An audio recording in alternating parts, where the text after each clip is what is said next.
Your Highnesses, Your Excellencies, honored guests, good evening. I'm Angela Magali, the Executive Director of the Salama bint Hamdan Al Nahyan Foundation, and I am delighted to welcome you to tonight's program, which will present the Rhodes Scholarship for the UAE. For the last 5 years, the mission of the foundation has been to invest in the UAE by investing in its people. And during that time, the foundation has worked to support the people of the UAE in achieving their potential by providing a variety of educational and professional development programs. When the opportunity to support the Rhodes Scholarship arose, the foundation immediately felt a strong alignment with the scholarship's principles, specifically its commitment to academic excellence and its emphasis on ethical leadership, two principles that are consistent with the values and the long-term interests of the UAE. The Rhodes Scholarship is one of the world's oldest and most prestigious scholarships, and now each year 2 students from the UAE will join other Rhodes Scholars from over 20 other countries to pursue rigorous postgraduate studies at Oxford University. While the selection process and the application process is governed by the Rhodes Scholarship, as benefactor for the scholarship, the foundation is committed to raising awareness of this important scholarship here in the UAE and encouraging as many eligible students to apply for it. Tonight you will learn about the Rhodes Scholarship for the UAE and the benefits it poses for the country from an esteemed panel of speakers, including the Warden of the Rhodes Trust, Mr. Charles Khan, His Excellency Hossein Al-Hamadi, Minister of Education for the UAE, and Her Excellency Shamma Al-Mazroui, Minister of Youth for the UAE, and the first recipient of the Rhodes Scholarship for the UAE. Lastly, I would like to take this opportunity to thank Temkeen, a government of Abu Dhabi company, which facilitated the partnership between the foundation and Rhodes Trust. This scholarship would not have been possible without their efforts. I hope you enjoy the presentations, and I'll see you again for the question and answer period.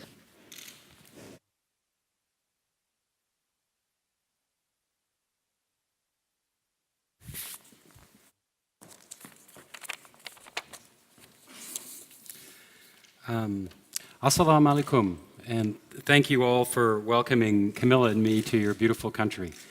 We've been here for a few days and have had a really wonderful experience.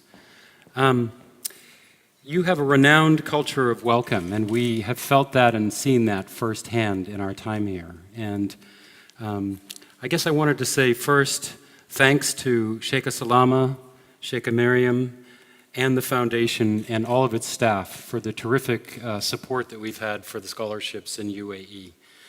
We're very excited to be able to offer the scholarships in this country. We have great admiration for the Emirates, and particularly for the creativity, tolerance, and internationalism that it represents. Can I also say a word of welcome and respect? That'll fit that. Right. Which goes which? Perfect.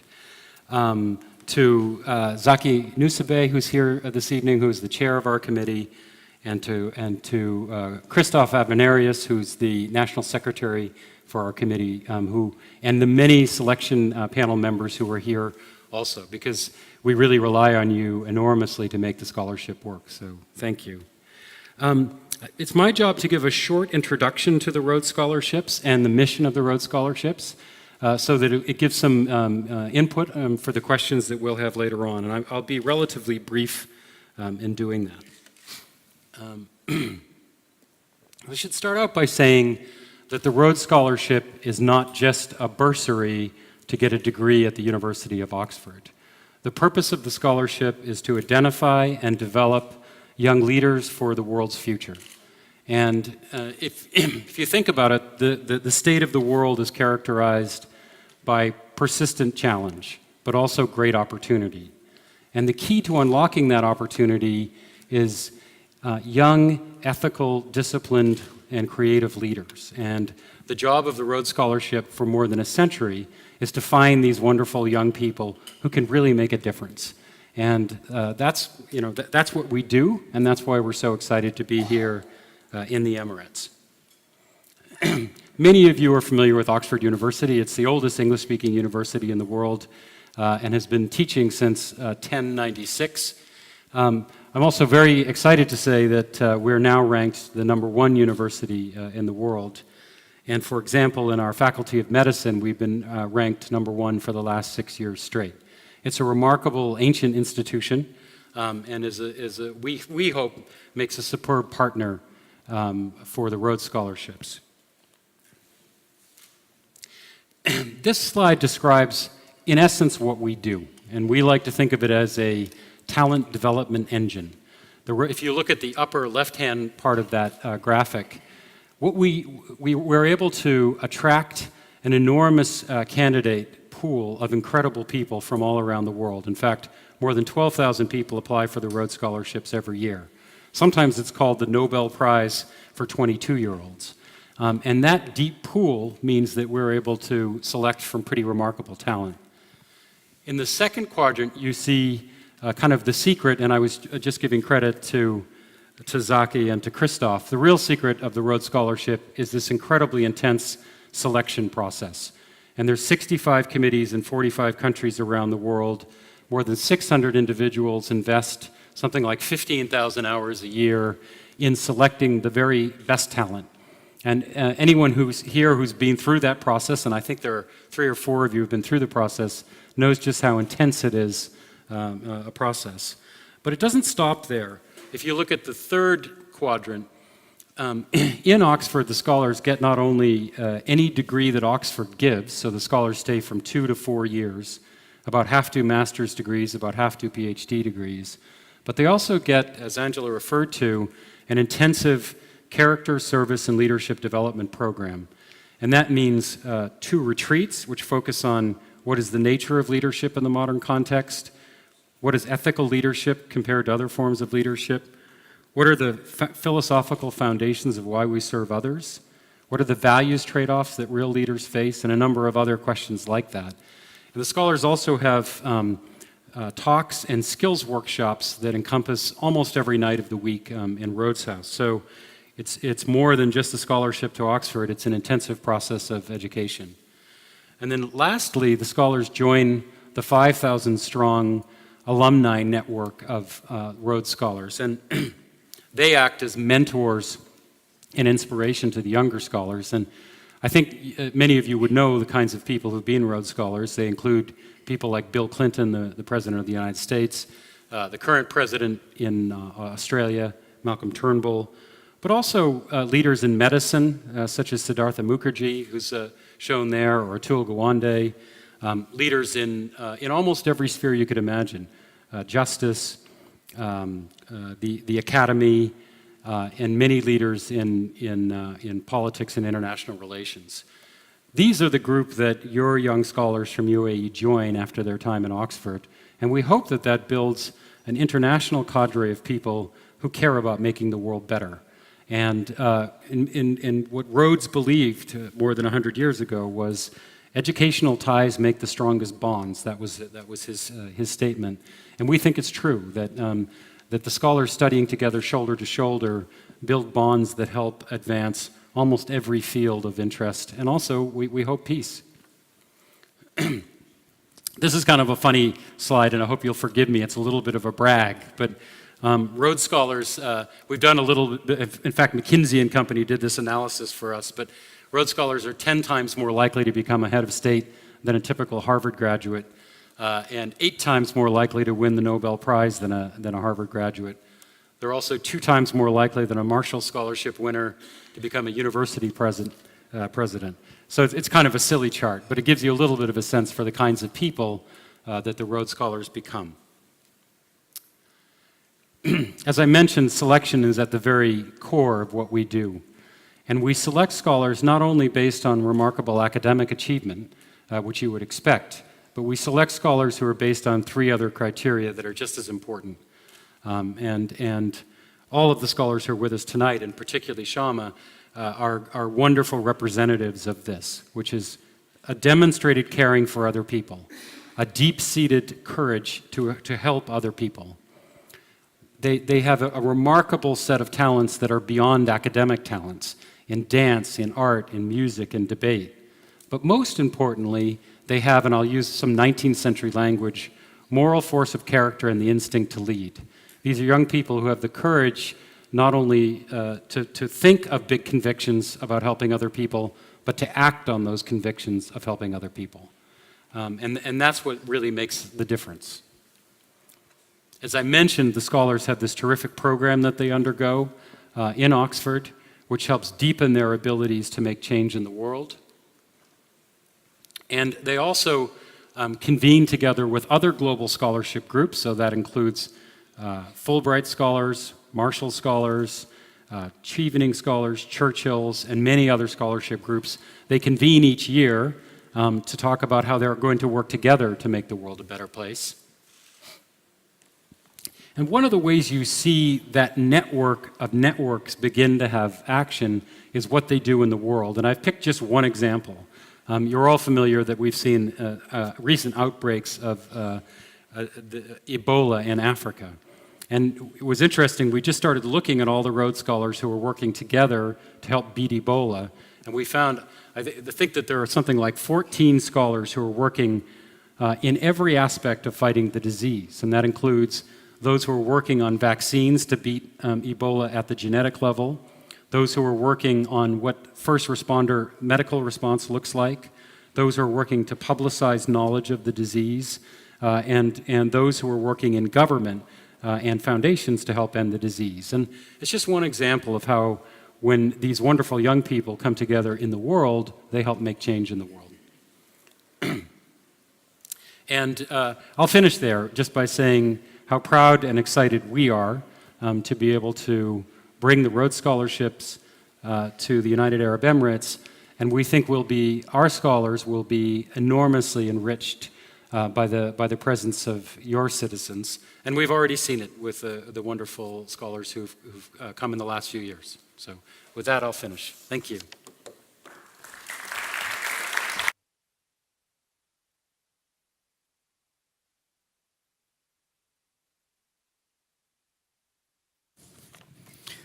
السلام عليكم ورحمة الله وبركاته.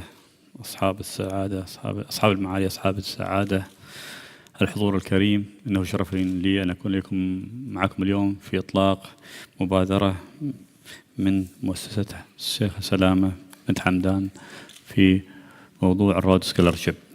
طبعا المنح الدراسية مهمة جدا لدولة الإمارات، ونحن حريصين على تشجيع الطلاب المتميزين بالانتساب لهذه البعثات الخارجية. الدورات الخارجية والمنح الخارجية مكنت دولة الإمارات من الوصول إلى جامعات متميزة حول العالم ودراسة تخصصات كانت غير متوفرة في دولة الإمارات. فهذا الطلبة الذين درسوا في أحسن الجامعات في أمريكا وفي بريطانيا وفي باقي دول العالم نقلوا إلينا خبرة ومعرفة إلى أرض الوطن، مكنتنا والحمد لله من إنشاء وتطوير جامعات عريقة في دولة الإمارات. وعندنا الآن والحمد لله جامعة نيويورك، أبو ظبي، عندنا جامعة سوربون، عندنا جامعة الخليفة، عندنا جامعة الإمارات، عندنا العديد من الجامعات المتميزة والتخصصات التي تواكب متطلبات الدولة. ولكن مع ذلك طموح الدولة وطموح القيادة عالي جدا. دائما نطمح نحن في الإمارات أن نكون أصحاب الريادة والابتكار والمركز الأول.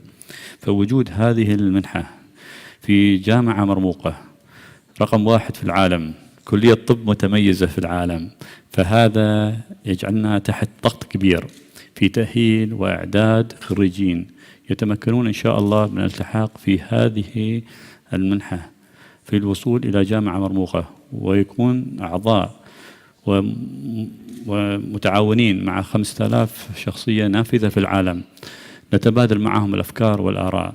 فأنا سعيد جدا بسماع خبر اليوم أن تم اختيار طالبين إن شاء الله بالالتحاق بالرود سكولرشيبس، وقبل سبقوهم مع إخوانهم من الطلاب المتميزين بالالتحاق بهذه المنحة المتميزة.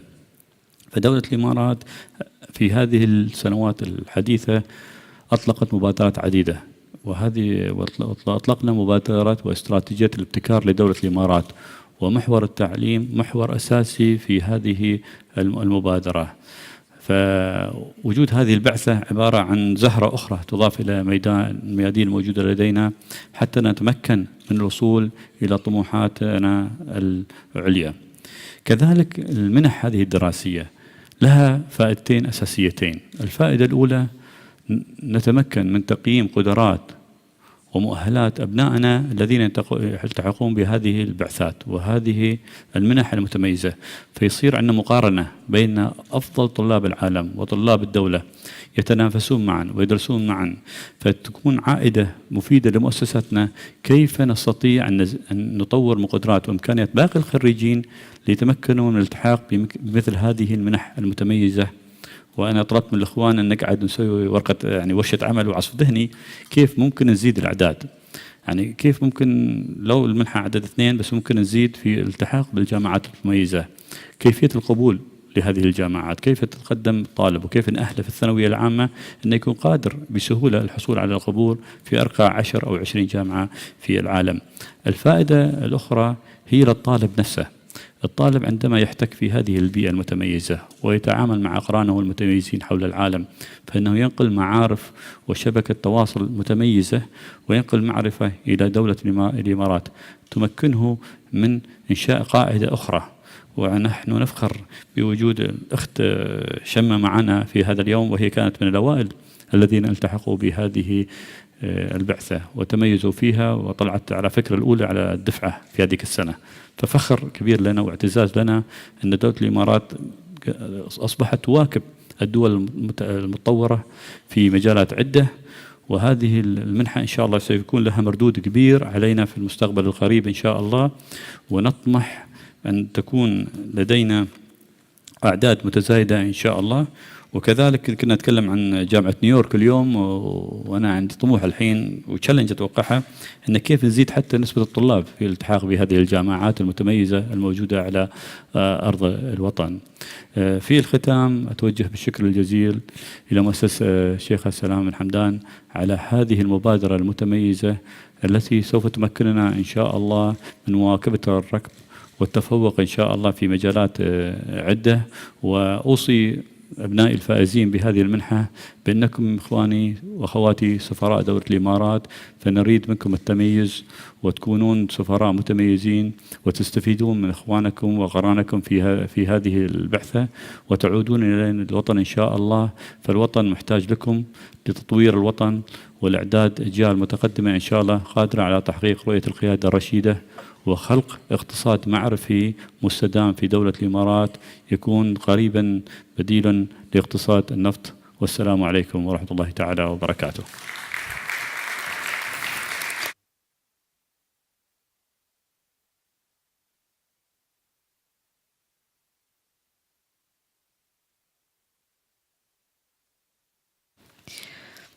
أصحاب المعالي والسعادة، الإخوة والأخوات، الحضور الكريم، السلام عليكم ورحمة الله وبركاته.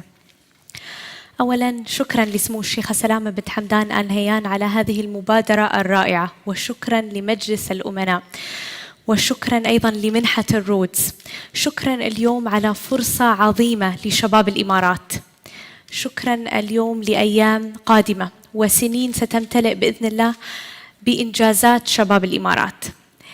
هذه المناسبة تذكرني بأيام لا أنساها، أيام ارتبط فيها طلب العلم لخدمة دولة الإمارات العربية المتحدة بإحدى أرقى برامج المنح على مستوى العالم.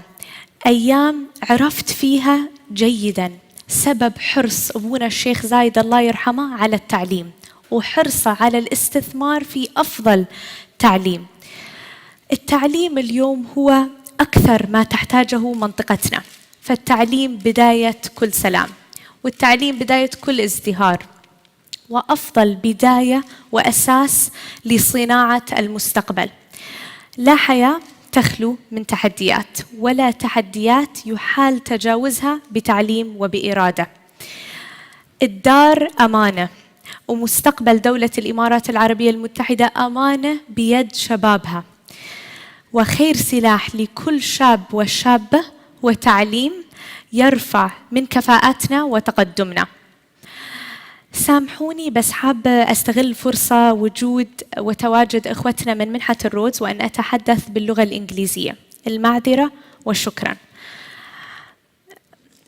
Good evening, everyone. I would like to say a very special thank you to Her Highness Sheikha Salama bint Hamdan and to her outstanding Board of Trustees and her foundation for boldly pioneering the endowment to launch the UAE's Rhodes Scholarship Program.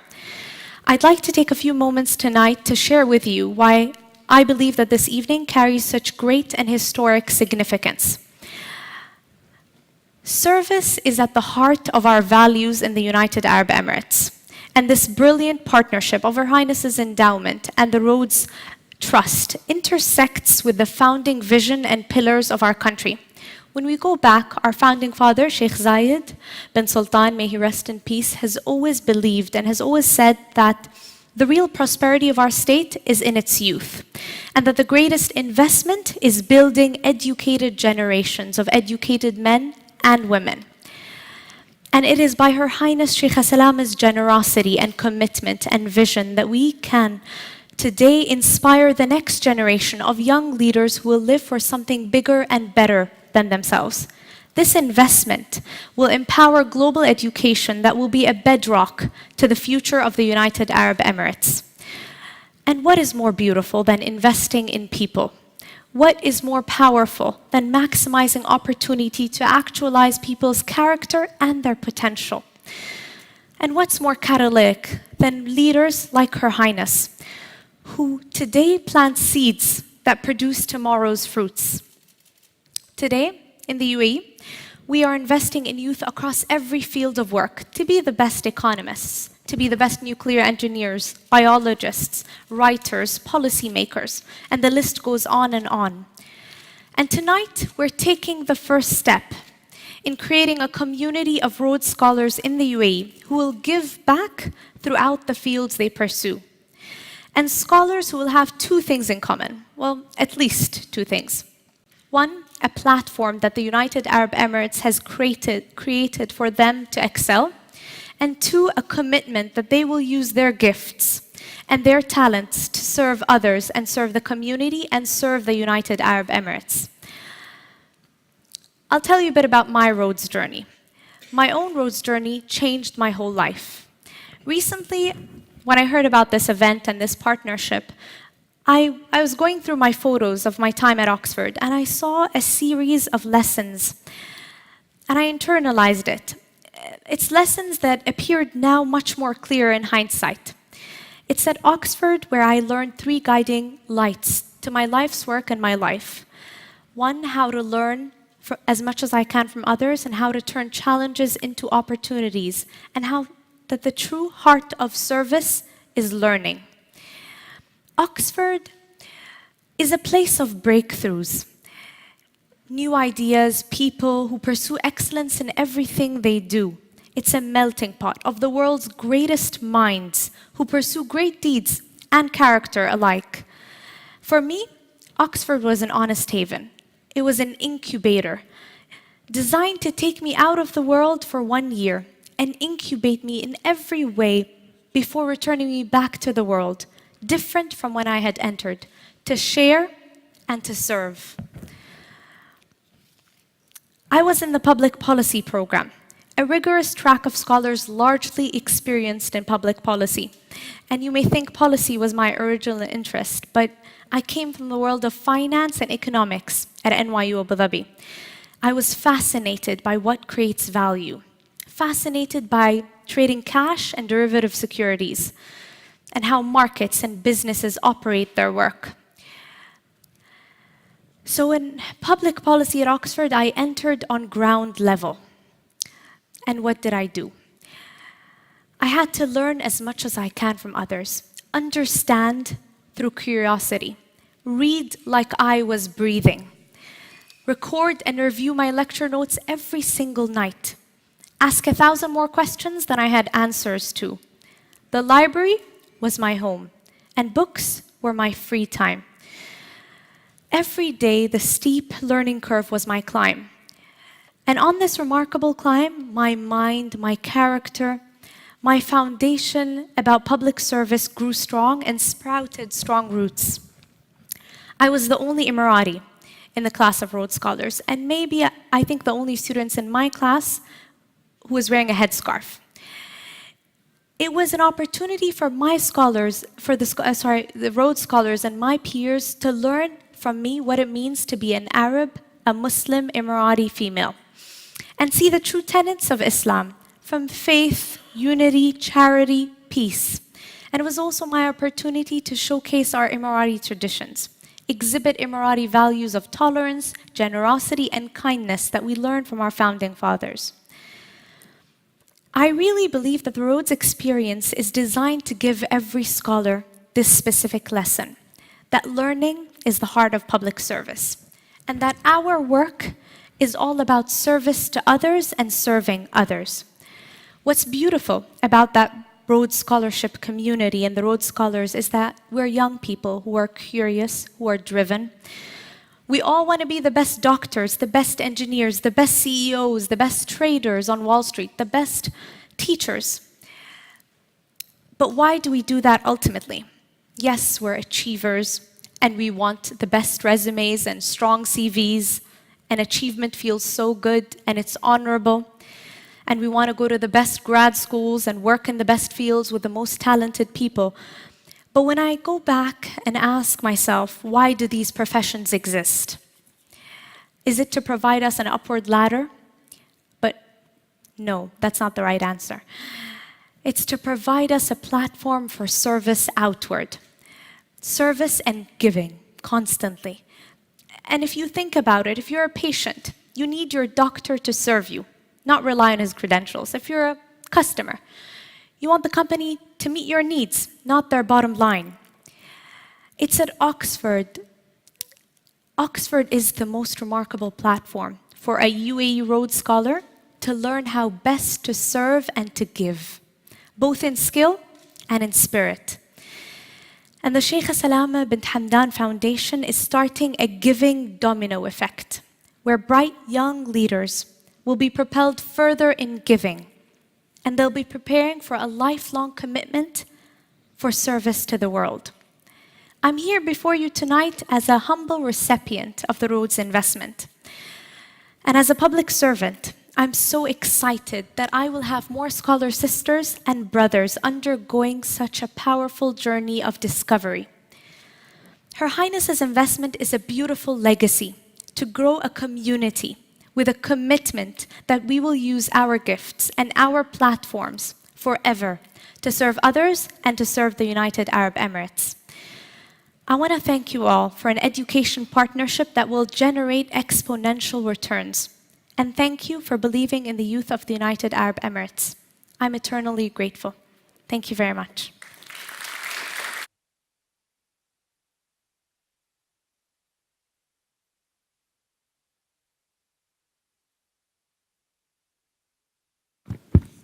Thank you all for your thoughtful, informative, and really inspiring presentations.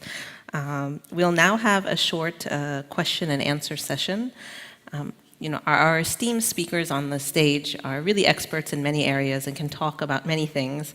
However, we ask that during this Q&A session that we really focus our questions on those that are relevant to the Rhodes Scholarship. Moreover, if there are specific questions about the application process or eligibility requirements, we really encourage you to both go to the Rhodes Scholarship website, and we'll actually have some contact information here on the next slide for the country secretary who oversees the application process.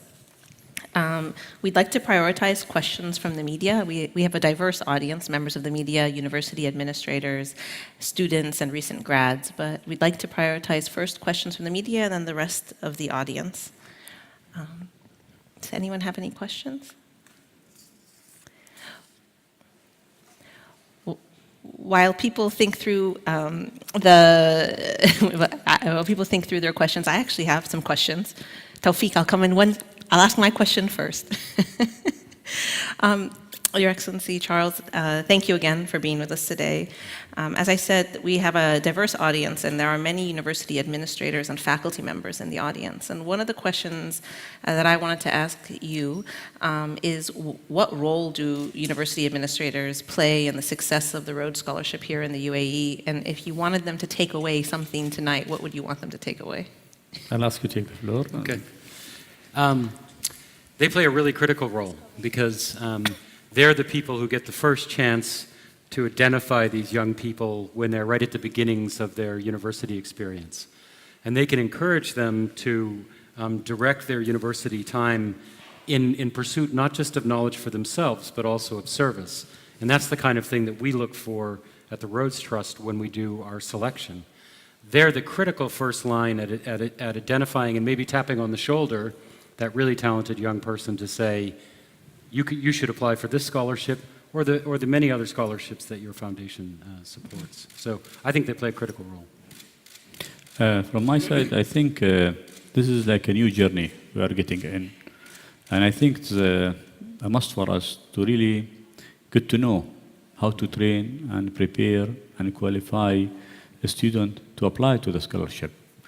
In the past, we had an issues of that our kids, when they leave high school, they are really very highly talented, gifted, but they were not aware how to apply to the top US or UK universities because they are not used to that. They are used to get accepted automatically to the scholarship or to the local universities.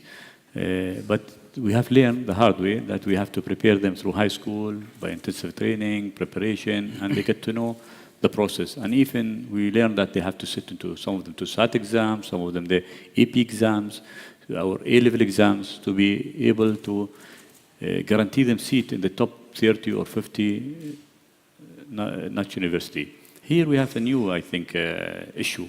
I think it's more challenging than just getting admitted. Here the challenge is to get elected in the elite of the elite. And I think we will rely on your team or the local scholar here in the UAE to put a training program for all the administrator in the local universities here in the UAE to prepare and train students how to really take advantage of this top-level, high-quality scholarship. And we should not miss, and we should not drive the kids who are talented from knowing and getting the know-how how to apply. So we'd like to make it an equal platform that we train all the students in all the universities. So it will be an equal opportunity for all the graduates who the administrator or the university think they are qualified to apply to the Rhodes Trust. So from this podium, I'd like to invite all of you to cooperate and to make a mesh or a network between all the administrators to put a rigorous program, training and preparing our students to apply for this. I'm sure the foundation will be generous enough to give us all the support and the training required. I just wanted to reference this slide that is here. This is the contact information for the Rhodes Secretary for the UAE, Dr. Christoph Avenarius. He's actually with us here. So for those administrators and faculty members or potential applicants, I'm sure he'd be happy to speak with you after if you have any specific questions about the application process. Okay, Tawfiq, now it's your turn. Okay. Thank you, Angela, and once again, congratulations to all the organizations involved for this great initiative. My name is Tawfiq Rahim. I live in Dubai. I'm unfortunately a Harvard graduate, but also a McKinsey alum, so I'll take responsibility for that slide. What I wanted to ask was perhaps a more general forward-looking question.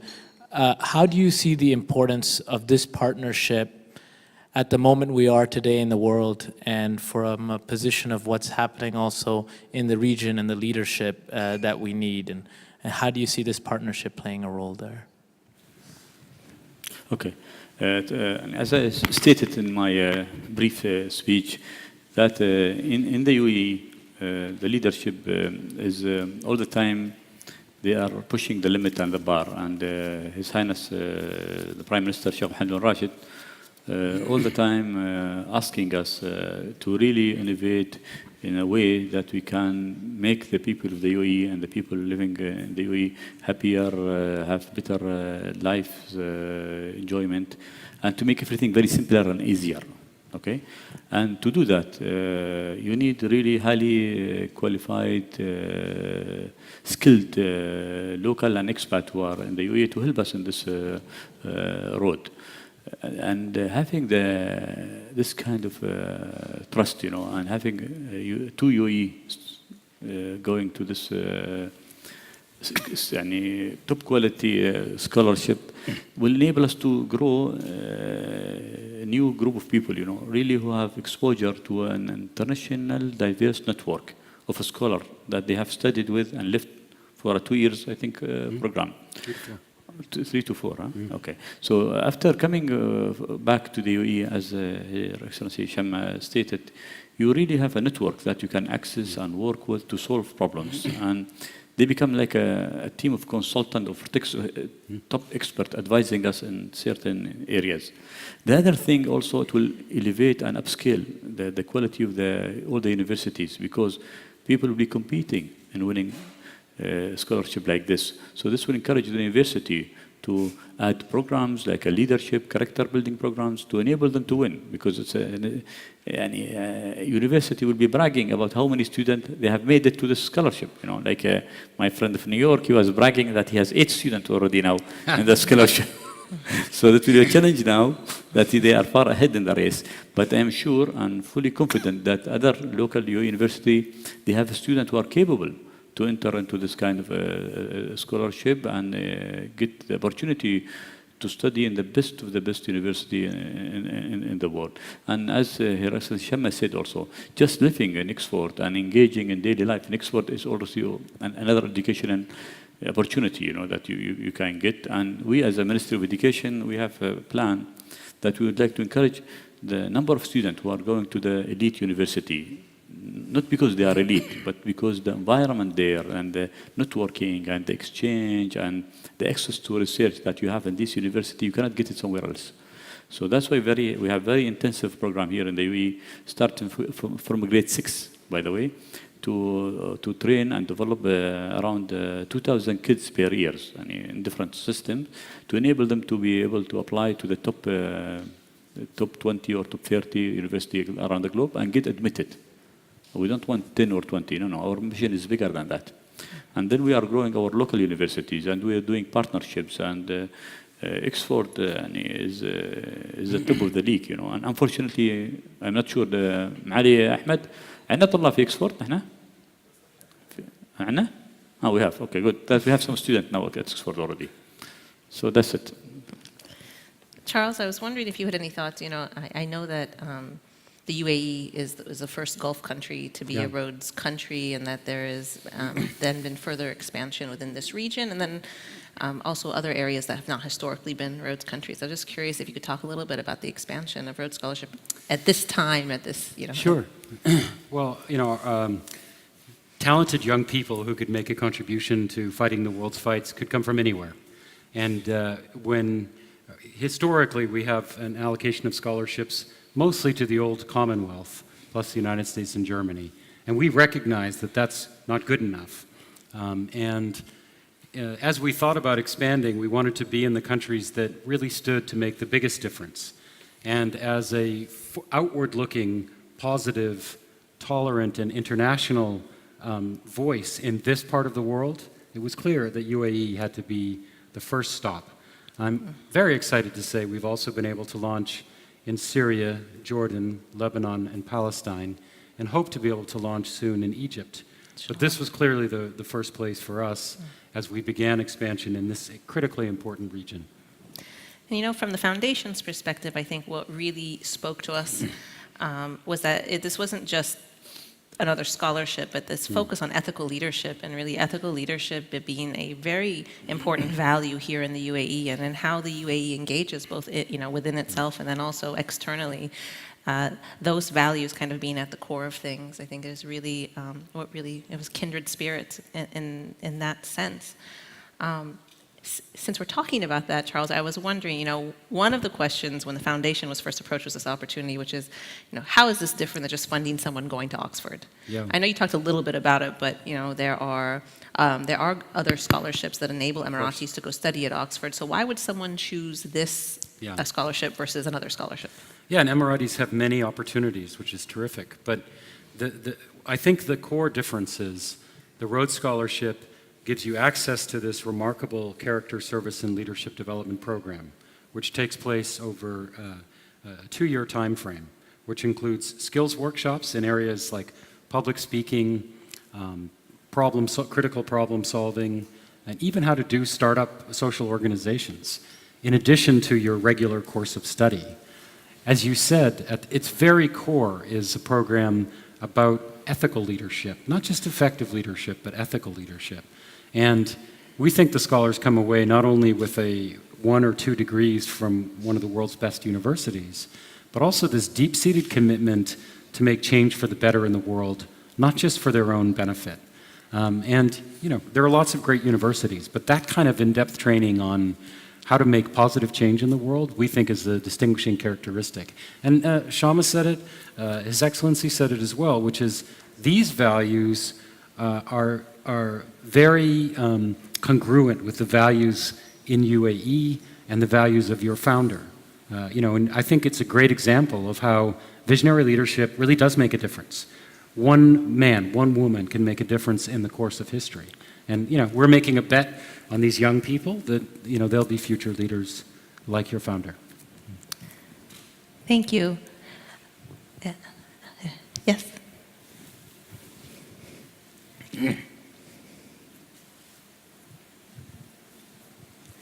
Good evening. I'd like to welcome everyone who joined here today and Your Excellencies as well. My name is Asha Dhahli. I'm a Sheikh Mohammed bin Zayed Scholar from New York University and a graduate of Political Science from United Arab Emirates University. I have 2 questions today. The first question, from your perspective, what are the main key indicators for a student to be a Rhodes Scholar? And the other question is, if I told you to describe a Rhodes Scholar before joining the Rhodes and after joining the Rhodes, what are the word that you would describe them as? Thank you. I guess I have to do that one. Yeah, that's yours.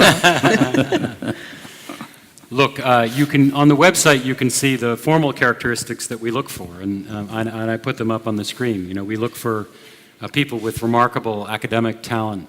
We look for people with demonstrated commitment to others, and that doesn't mean working, 1 weekend in a soup kitchen in your junior year, right? This means sustained commitment to others over a long period of time. We also like to see in scholars some kind of talent that isn't just academic. The founder of the scholarship said that he wasn't looking for mere bookworms. So we like it when we see someone that's talented on the playing field or in the orchestra or in dance and the like. Most importantly, we look for indications of future leadership potential. And it's not always easy at 22 or 23 to see that. But, for people, for example, who've taken leadership in student organizations or even founded student organizations. And in fact, one of the recent winners who's not able to be here tonight actually wrote a book. And so we're looking for that kind of special thing. Above all, and it's a funny thing, and those of you who've served on the selection committee, and I see many of you here today, there's a special spark, a kind of energy. I'll use the funny English words like verve and electricity. We look for that kind of vibrating potential, and that's what we look for. Your second question is a good one. I hope we see in those who are leaving Oxford, who've had that wonderful experience studying together, maybe in one word, confidence.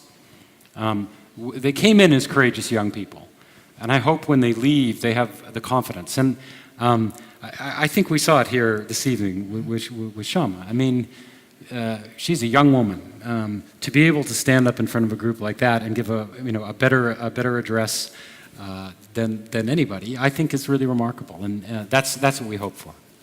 Confidence and purpose.